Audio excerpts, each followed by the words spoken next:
Hello friends, Radhe Radhe. Welcome to my channel. आज मैं आपके साथ में शेयर कर रही हूँ हरियाली तीज की पूजा विधि। फ्रेंड्स, हरियाली तीज का व्रत श्रावण मास के शुक्ल पक्ष की तृतीया तिथि को किया जाता है। इस दिन सभी सुहागिन महिलाएं अपने पति के लंबी आयु, अच्छे स्वास्थ्य के लिए यह व्रत करती हैं। इसके साथ ही कुंवारी कन्याएं मनचाहा वर पाने के लिए या फिर अच्छा घर वर पाने के लिए इस व्रत को करती हैं। तो चलिए फ्रेंड्स, वीडियो स्टार्ट करते हैं। फ्रेंड्स, हरियाली तीज की पूजा सुबह के समय की जाती है। तो सुबह के समय स्नान आदि करके स्वच्छ वस्त्र धारण करके हम चौकी लगा लेंगे। चौकी पर हरा, पीला या फिर लाल वस्त्र बिछा लेंगे। इसके साथ ही फ्रेंड्स, सभी सुहागिन महिलाओं को हरी चूड़ियां पहननी चाहिए। आज के दिन मेहंदी लगानी चाहिए। पूरे 16 श्रृंगार करने चाहिए। हो सके तो आप आज के दिन हरे कपड़े पहने, नहीं तो आप लाल रंग के कपड़े पहन करके भी इस पूजन को कर सकते हैं। इसके बाद अक्षत या फिर पुष्पों का आसन दे करके हम शिव परिवार की मूर्ति या फिर फोटो को चौकी पर विराजित कर लेंगे। अगर मूर्ति या फिर फोटो नहीं है तो आप आज के दिन मिट्टी से इस प्रकार के शिव परिवार बना करके पूजन कर सकते हैं। फ्रेंड्स, आज के दिन मिट्टी का शिव परिवार बना के पूजा करने का ही महत्व होता है। अगर आपके पास मूर्ति या फिर फोटो नहीं है तो आप केवल मिट्टी का शिव परिवार बना करके ही इस पूजा को कर सकते हैं। इसके बाद हम सभी को गंगा जल का छींटा देंगे। अक्षत या फिर पुष्पों का आसन दे करके हम भगवान के सामने शुद्ध देसी घी का दीप प्रज्वलित करेंगे। दीप प्रज्वलित कर लेने के बाद हमने जो मिट्टी का शिव परिवार बनाया है उनको हमने बेलपत्र का आसन दिया हुआ है। बेलपत्र अगर आपके पास ज्यादा मात्रा में नहीं है तो आप किसी पात्र में चंदन से स्वास्तिक बना लें, उसमें भी आप शिव परिवार की मूर्तियों को विराजित कर सकते हैं। अब हम इनका पूजन करेंगे तो सबसे पहले हम इनको शुद्ध जल से स्नान करवाएंगे। उसके बाद हम इनका कच्चे दूध से या फिर पंचामृत से अभिषेक करेंगे। मैंने यहाँ पर कच्चे दूध से अभिषेक किया है, आप चाहें तो पंचामृत बना करके अभिषेक कर सकते हैं। फ्रेंड्स, मिट्टी का पार्थिव शिव परिवार कैसे बनाया जाता है उसके कई वीडियो ऑलरेडी मेरे चैनल पर पड़े हुए हैं, आपको मेरे चैनल पर मिल जाएंगे। उन सभी के लिंक्स मैं आपको डिस्क्रिप्शन बॉक्स में दे दूंगी। इस प्रकार से अभिषेक करने के बाद हम सबसे पहले गणेश जी को रोली का तिलक लगाएंगे, माता गौरी को रोली का तिलक लगाएंगे और शिव भगवान को हम पीला चंदन या फिर सफेद चंदन लगाएंगे।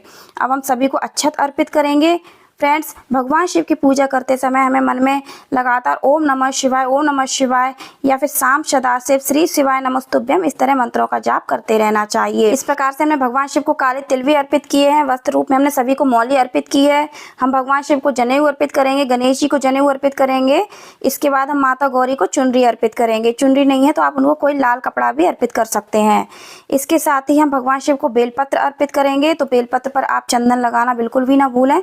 उसके बाद ही हम भगवान शिव को अर्पित करेंगे। इसके साथ ही हम गणेश जी और माता गौरी को भी बेलपत्र अर्पित करेंगे और पुष्प अर्पित करेंगे। तो भगवान शिव को सफेद पुष्प अर्पित किए जाते हैं और लाल पुष्प हम गणेश जी और माता गौरी को अर्पित करेंगे। अगर आपको लाल पुष्प या फिर सफेद पुष्प नहीं मिल पाते हैं तो आपको जो भी पुष्प मिल जाते हैं आसानी से आप अर्पित कर सकते हैं। इसके बाद फ्रेंड्स, आप हो सके तो माता गौरी का आज के दिन श्रृंगार भी कर सकते हैं। हम माता गौरी को 5 बार सिंदूर प्रदान करेंगे। फ्रेंड्स, हरियाली तीज के दिन माता गौरी सुहाग बांटती हैं, इसलिए आज के दिन हमें माता गौरी को पूजन करते समय सिंदूर जरूर प्रदान करना चाहिए और पूजन हो जाने के बाद उनसे सुहाग जरूर लेना चाहिए। इससे सुहाग की आयु लंबी होती है और सौभाग्य में वृद्धि होती है। इसके बाद अगर आपने चौकी पर मूर्ति या फिर प्रतिमा विराजित की है तो उनका पूजन भी हम रोली अक्षत चंदन से करेंगे, पुष्प अर्पित करेंगे, वस्त्र रूपी मौली अर्पित करेंगे, चुनरी अर्पित करेंगे। अगर आपने फोटो या फिर मूर्ति नहीं विराजित की है तो आप इसको स्किप कर सकते हैं। अब हमने जो दीप प्रज्वलित किया है तो उसका पूजन भी हम रोली अक्षत से करेंगे और पुष्प अर्पित करेंगे। इसके बाद हम सभी भगवान को धूप दिखाएंगे। आप चाहें तो उनको इत्र भी अर्पित कर सकते हैं और फिर हम शिव जी को, माता गौरी को और गणेश जी को भोग लगाएंगे। तो भोग में आप चाहें तो घेवर का भोग लगा सकते हैं या फिर किसी मिठाई का भोग लगा सकते हैं। इसके अलावा आज के दिन अगर आपके घर में पूड़ी पुए का भोग लगाया जाता है या फिर हलवे का भोग लगाया जाता है तो आप वो लगा सकते हैं। फलों का भोग लगा देंगे, किसी भी मौसमी फल का आप भोग लगा सकते हैं या फिर आप 5 प्रकार के फलों का भोग लगा सकते हैं। इसके बाद हम माता गौरी को साड़ी, सूट या फिर ब्लाउज का पीस, उसके साथ में कुछ सुहाग की सामग्री जरूर अर्पित करेंगे। हो सके तो 16 श्रृंगार अर्पित करें। उसमें आप हरी हरी चूड़ियां या फिर लाल चूड़ियां जरूर रखें। इसके साथ ही अगर आप साड़ी या फिर सूट नहीं अर्पित कर सकते हैं तो आप केवल सुहाग की सामग्री जरूर ही अर्पित करें। बाद में यह साड़ी, सूट या फिर सुहाग की सामग्री आप अपनी सास को या फिर जेठानी को, इसके अलावा आप अपनी ननद को भी दे सकते हैं। अब हम हाथ में थोड़े से अक्षत और पुष्प लेंगे और हरियाली तीज व्रत की कथा सुनेंगे। आप यह कथा किसी से सुन भी सकते हैं या फिर आप खुद कथा की पुस्तक से यह कथा पढ़ भी सकते हैं। कथा का वीडियो ऑलरेडी मेरे चैनल पर पड़ा हुआ है, वीडियो का लिंक आपको डिस्क्रिप्शन बॉक्स में मिल जाएगा। इसके अलावा कथा का नया वीडियो भी मैं अपलोड करूंगी, वह वीडियो भी आपको जल्दी ही मिल जाएगा। कथा पूरी हो जाने के बाद हमारे हाथ में जो अक्षत और पुष्प होते हैं उनको हम भगवान के चरणों में समर्पित कर देंगे और भगवान को हम कुछ दक्षिणा भी समर्पित करेंगे। दक्षिणा आप अपनी सामर्थ्य के अनुसार अर्पित कर सकते हैं। अब हम आरती करेंगे, तो मैं यहाँ पर कपूर आरती कर रही हूँ, आप दीपक से भी आरती कर सकते हैं। तो सबसे पहले हम गणेश जी की आरती करेंगे, फिर हम माता गौरी की आरती करेंगे और फिर हम भगवान भोलेनाथ की आरती करेंगे। आरती हो जाने के बाद हम आरती के चारों ओर जल घुमाएंगे और सभी भगवान को आरती प्रदान करेंगे, परिवार के सभी सदस्यों को आरती प्रदान करेंगे और उसके बाद हम स्वयं भी आरती ग्रहण करेंगे। आरती हो जाने के बाद हम सभी भगवान के चरण स्पर्श करेंगे और पूजा में हमसे जो भी भूल चूक हुई हो उसके लिए हम क्षमा याचना करेंगे। अपने परिवार की सुख समृद्धि की कामना करेंगे, अपने पति की लंबी आयु की कामना करेंगे, अच्छे स्वास्थ्य की कामना करेंगे। इसके बाद हाथ में हम साड़ी का पल्लू या फिर चुनरी का छोर लेकर के माता गौरी से सिंदूर लेंगे। इसको सुहाग लेना भी बोलते हैं। तो माता गौरी से 2 बार या फिर 3 बार सिंदूर लेंगे और अपनी मांग में सजाएंगे।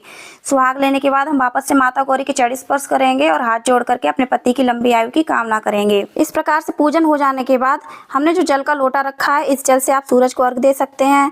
जो हमने मिठाई का भोग लगाया है उसको आप अपने घर में प्रसाद रूप में वितरित कर सकते हैं। फलों का भोग लगाया है, इसको भी आप अपने घर में प्रसाद रूप में वितरित कर सकते हैं।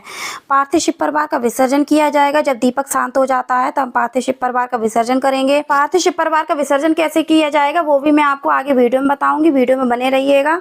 तो इस प्रकार से हमने जो साड़ी सुहाग की सामग्री रखी हुई है चौकी पर, आप इसको अपनी सास, ननद या फिर जेठानी को दे सकते हैं। कुछ सुहाग की सामग्री आप इसमें से थोड़ी सी अपने लिए भी ले सकते हैं। अब हम पार्थिव शिव परिवार का विसर्जन करेंगे। तो शिव परिवार का विसर्जन आप चाहे तो दीपक शांत हो जाने की कुछ देर बाद कर सकते हैं, नहीं तो आप शाम होने से पहले भी कर सकते हैं। तो हमने जो माता को चुनरी चढ़ाई है इसको आप धो करके अपनी पूजा में यूज कर सकते हैं।